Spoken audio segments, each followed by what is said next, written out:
मिले। गैया मैया का दूध दूध नहीं, वह तो अपने आप में अमृत है। गौमूत्र स्नापयत्ता पुनर्वोत्सवार्गम रक्षाम चक्र सकृता सांगे सुनाम भी। मैया ने गौ माता की पूंछ से 12 बार झाड़ा चुटिया से लेकर तलवे तक लगाया। ऐसा करने से बच्चों को नजर नहीं लगती। ऐसे तो 350 उपाय जानती है माता नजर उतारने के। जितने उपाय आपके पास में है नजर उतारने के, ये तो उपाय बनाने वाले के पास भी इतने उपाय नहीं होंगे जितने उपाय आपके पास है। एक कथा में हमें नजर लग गई। इधर यूपी में अलीगढ़ में कथा हो रही, जाटों का काम था। अब जाट माताएं तो बड़ी मजबूत होती हैं, तो मैया ने कहा कि काऊ ने पूतनी की बाना कृष्णम की कथा थी। पूरा पंडाल नाचा, बहुत लंबा समय हो गया।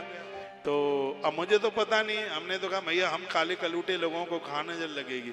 तो वो बोलती है नहीं नजर लगी है, नजर लगी है। तो वो कहूँ काऊ खेत में थे धूल मिट्टी लाई के रास्ते में थे लाई, और अपने बाएं हाथ थे और वहां में नमक मिर्च मिलाए के और वहां ने पता नहीं कितने बार घुमाओ, 25 बार के 50 बार चूल्हा जलाया और यूं जा करके उसने उसमें डाला। अब बोली देखो मिर्च में थे फंसू ना यारी, काऊ ने पुतनी की कितनी बड़ी नजर लगी है।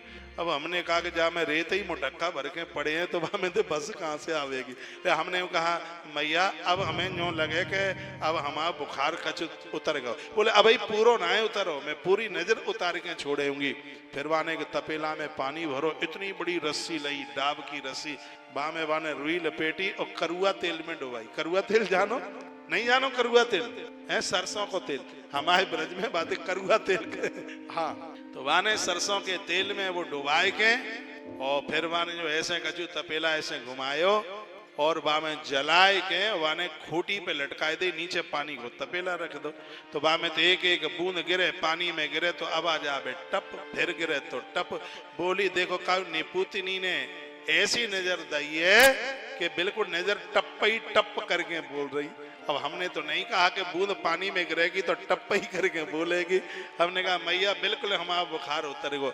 नजर लगी कि ना लगी ये हमें नहीं पता, लेकिन उस मैया की खुशी शब्दों में बयानित नहीं की जा सकती। जितना ध्यान माताएं रखती हैं ये पिता लोग तो कभी ध्यान रख ही नहीं सकते। तो आपसे बहुत आते हैं नजर उतारने के उपाय, उसमें एक ये और जोड़ लो। और एक तो एक इतना अद्भुत उपाय है, लेकिन मुझे डर लगता है कि कहीं गौ माता की पूंछ को बंडा नहीं आप कर दें। जो बच्चे 4 पाई पर बाथरूम कर लें और ये 10-10 साल तक आदत नहीं छूटती है, एक ऐसी बीमारी है।